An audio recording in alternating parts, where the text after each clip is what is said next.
नमस्कार दोस्तों, इस वीडियो में हम बात करेंगे simple interest versus compound interest के बारे में। हम देखेंगे कि साधारण ब्याज और चक्रवृद्धि ब्याज में बेसिकली क्या डिफरेंस है। सिंपल इंटरेस्ट को बोलते हैं साधारण ब्याज और कंपाउंड इंटरेस्ट को बोलते हैं चक्रवृद्धि ब्याज। तो दोस्तों देखते हैं इनमें बेसिक डिफरेंस क्या है। साधारण ब्याज जो है वो साधारण ब्याज में जो प्रिंसिपल होता है वो कभी चेंज नहीं होता है। प्रिंसिपल जो होता है, जो प्रिंसिपल अमाउंट जो हम लेते हैं बैंक से, वो हमेशा सेम रहता है।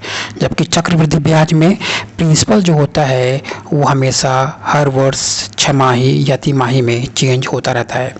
प्रिंसिपल अमाउंट जो हम पैसा बैंक से लेते हैं उसे बोलते हैं प्रिंसिपल अमाउंट, वो हमेशा चेंज होते रहता है। हर वर्ष छमाही या तिमाही में वो चेंज होते रहता है, इसलिए इसे बोलते हैं चक्रवृद्धि ब्याज या कंपाउंड इंटरेस्ट। सिंपल इंटरेस्ट में जो फॉर्मूला है बहुत आसान होता है, मगर चक्रवृद्धि ब्याज के केस में जो फॉर्मूला है थोड़ा कठिन होता है। सिंपल इंटरेस्ट में जो फॉर्मूला है वो है simple interest equal to principal into rate into time upon 100। ये है सिंपल इंटरेस्ट साधारण ब्याज का फॉर्मूला। जबकि कंपाउंड इंटरेस्ट के केस में अमाउंट जो होता है पहले निकालते हैं, उसका फॉर्मूला है amount equal to P into 1+r/100 into n। ये फार्मूला है कंपाउंड इंटरेस्ट में अमाउंट का। अमाउंट निकालने के बाद हम निकालते हैं कंपाउंड इंटरेस्ट, जो कि होता है अमाउंट माइनस प्रिंसिपल। तो यहाँ पर देखो दोस्तों, यहाँ पर देखना ये है कि जो अमाउंट है वो यहाँ पर होता है P इंटू 1+r। r यहाँ पर रेट ऑफ इंटरेस्ट है और n क्या है, यहाँ पर n जो है वो टाइम है, कितने टाइम के लिए हम लोन ले रहे हैं। यहाँ पर टाइम के लिए t था, यहाँ पर टाइम के लिए n है। अगला फार्मूला है जो अमाउंट होता है सिंपल इंटरेस्ट वाले केस में वो होता है P प्लस SI। जबकि अमाउंट निकालने के बाद यहाँ पर हम निकालते हैं CI, जो कि है अमाउंट माइनस प्रिंसिपल। अगला जो डिफरेंस है वो है इस तरह से हम दो बार में ब्याज और अमाउंट निकाल सकते हैं। इस तरह से हम अमाउंट और चक्रवृद्धि ब्याज निकाल सकते हैं। तो ये था बेसिक जो डिफरेंस है सिंपल इंटरेस्ट और कंपाउंड इंटरेस्ट में। अब हम कुछ एग्जांपल से सॉल्व करते हैं इन दोनों कॉन्सेप्ट को। तो चलिए आगे बढ़ते हैं।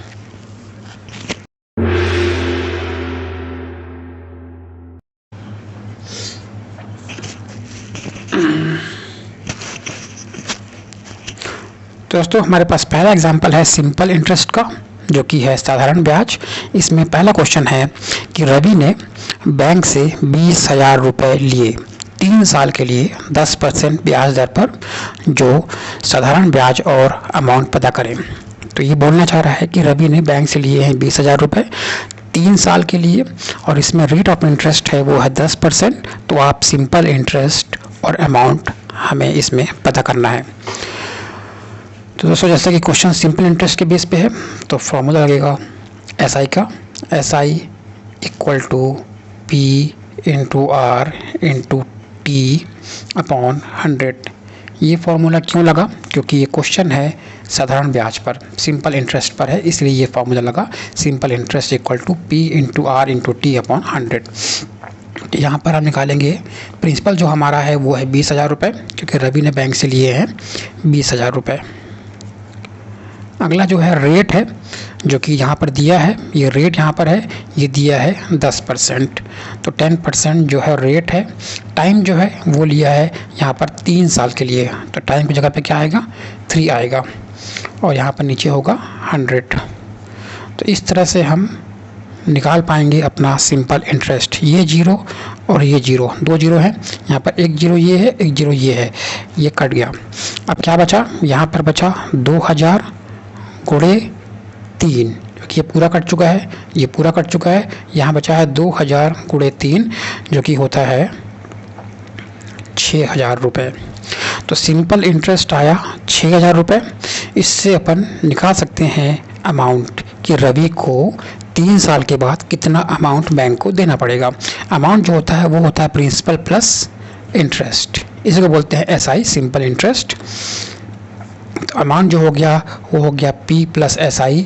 प्रिंसिपल जो है वो है 20,000 रुपये प्लस जो सिंपल इंटरेस्ट आया है वो आया है 6,000 रुपये।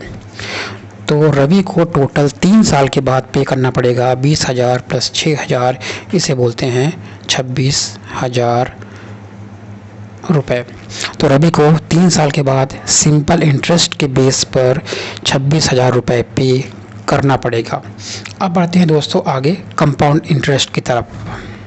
चलिए चलते हैं। दोस्तों अभी आपने देखा कि रवि ने 20,000 रुपये लिए थे 3 सालों के लिए 10% के ब्याज पर। तो रवि को पे करने पड़े 6,000 रुपये एक्स्ट्रा, जिसमें उसको देना पड़ा 26,000 रुपये टोटल अमाउंट के तौर पे। अब देखते हैं श्याम को क्या करना पड़ता है।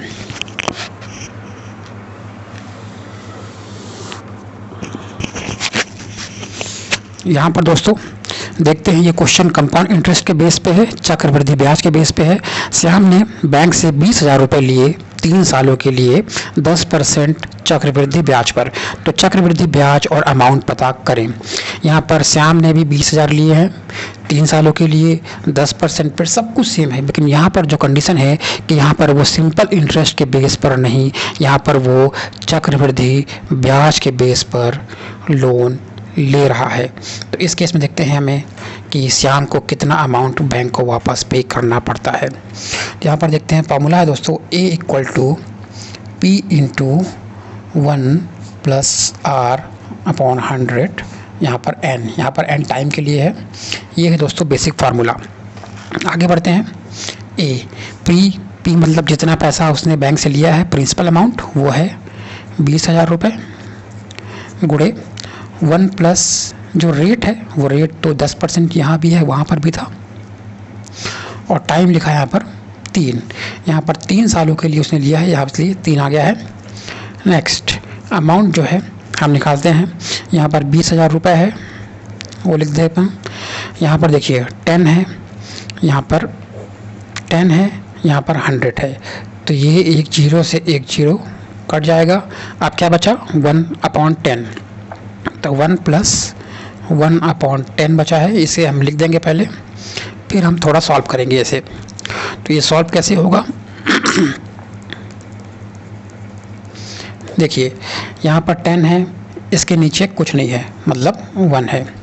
ये दोनों चीज़ें सॉल्व तभी होंगी जब इन दोनों का बेस सेम होगा। यहाँ पर 1 है, यहाँ पर 10 है, तो ये प्लस नहीं हो सकता जब तक यहाँ भी 10 नहीं होगा।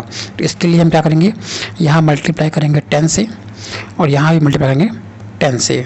तो अब क्या हो गया, नीचे यहाँ भी 10 आ गया और नीचे यहाँ भी 10 हो गया। 1 10 जा 10 प्लस 1। इस तरह से दोस्तों अगला स्टेप में हम पहुँच गए।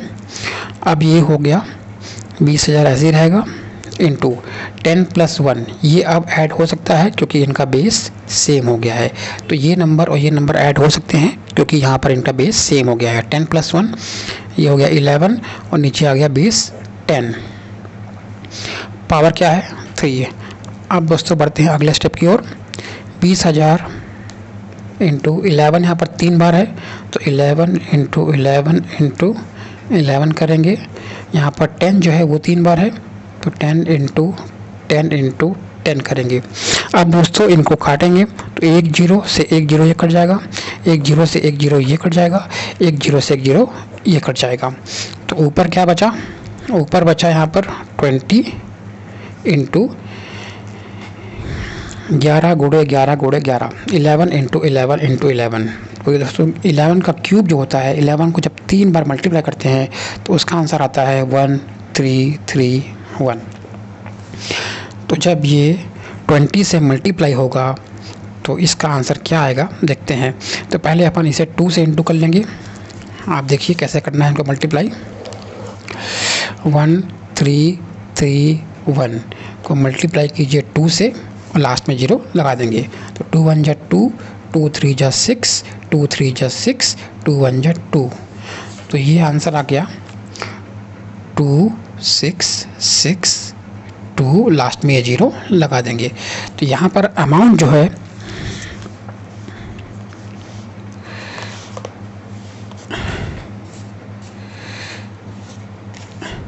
यहाँ पर जो अमाउंट है वो आया है 26,600 26,620 रुपये। यहाँ पर जो अमाउंट है वो आया है 26,620 रुपये। अब दोस्तों आगे करते हैं सॉल्व। तो आपने देखा जो अमाउंट आया है वो था 26,620। अब हम निकालेंगे कंपाउंड इंटरेस्ट। तो कंपाउंड इंटरेस्ट जो होता है वो होता है अमाउंट माइनस प्रिंसिपल। आपने देखा अभी अमाउंट आया था 26,620 रुपये, माइनस करेंगे प्रिंसिपल से जो कि था 20,000 रुपये। तो माइनस करने पे हमें मिल जाएगा 26,620 माइनस 20,000, तो ये हो जाएगा 6,620 रुपये। तो श्याम को 6,620 रुपये देने पड़े एज अ कंपाउंड इंटरेस्ट। वहीं पिछले केस में देखा था आपने रवि को केवल 6,000 रुपये देने पड़े थे एज अ सिंपल इंटरेस्ट। तो आपने इन दोनों केस में देखा कि कंपाउंड इंटरेस्ट यहाँ पर आ रहा है 6,620, वहीं सिंपल इंटरेस्ट आ रहा था 6,000 रुपये। तो सिंपल इंटरेस्ट के केस में आपको जो ब्याज है वो हमेशा कम लगता है, लेकिन कंपाउंड इंटरेस्ट के केस में हमेशा ब्याज अधिक लगता है दोस्तों। तो दोस्तों ये था comparison between simple interest and compound interest. I hope दोस्तों ये वीडियो और ये क्वेश्चंस आपको बिल्कुल समझ में आ गए होंगे। अगर आपको ये कंटेंट अच्छा लगा हो तो सब्सक्राइब करें। Thanks for watching this video. Thank you.